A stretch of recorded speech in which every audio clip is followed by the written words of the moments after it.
Okay, so we come over here, sunrise and sunsets, and this is going to tell you the sunrise and sunset. 99.9% of everyone, I guarantee you, looks at the daylight. That is actually not where you want to look at. You want to look at the civil twilight. And of course, there might be things that obstruct the sun. Mountains, trees, other stuff might block the sunlight from getting direct light. Although just understand that when the sun begins to peek over and hit the civil twilight, the sun is so powerful, the plants will see that light when it begins to come over the edge. And if you don't know what civil twilight is, check out these past videos that I already have set up, and they will explain more about that. Okay, so the next step, what I do is when I come here, I'm going to select my city I live in. You can come all the way down to the specific city by just typing it in here. I already pulled up Boulder, Colorado. You can pull up California, wherever you are, and it's going to say Boulder Canyon, Utah, Idaho, Boulder, California, Boulder Pass, Colorado,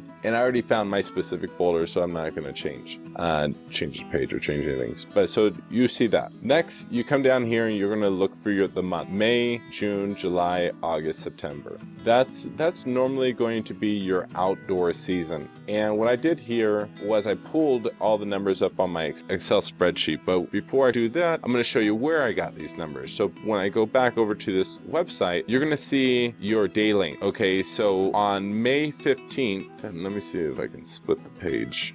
So I have California and Colorado. So Colorado, California. This is Boulder, May, and I put May 15th, June 1st, July 8th, July 23rd, September 23rd, and same over here. And I wanted to show you the difference in sunset, twilight, sunset, sunrise, and then the average temperatures of those months in the different states. So May 15th, when you come over here, you look and you'll see that in May 15th in Boulder, there's 14 hours and 25 minutes daylight. Although in the twilight, because the twilight is earlier, that's where basically the sun hasn't hit the horizon. It's 7 degrees below the horizon, and that's when the civil twilight begins. The sun is so powerful that the plants can see that. So technically, you need 15 and a half hours for your plants to stay in veg. And remember, you might have obstructions, something like that, but I'm being very specific. You need 15 and a half hours of light. And May 15th in Colorado, I have 15 and a half hours of light in civil twilight. And civil twilight is right here. There's nautical twilight and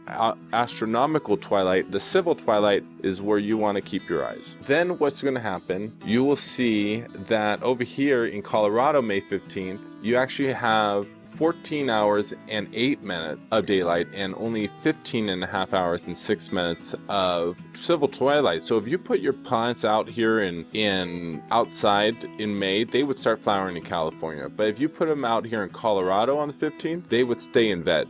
And your veg time in California starts June 1st. And you can see right here that the twilight isn't exactly 1 hour separated, so that's 15 and a half hours. And that's actually when your plants go into flower. And this is for 2020 this year. This date changes every year by a few days. So you got to be aware it's either June 1st, June 2nd, June 3rd, or June 4th.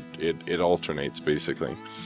So when you come over here, though, you can see that your plants actually over here, because they've already been veg for 2 weeks, and because we're not on the horizon, we're on a different, forget what they call it, whatever. We're higher up basically. So the sun, we actually have a much longer veg period outdoor in Colorado than in California. And then in September, it begins to flower over here. It actually begins to flower July 23rd is when it begins to flower in Colorado, but over here we begin to flower July 9th in California.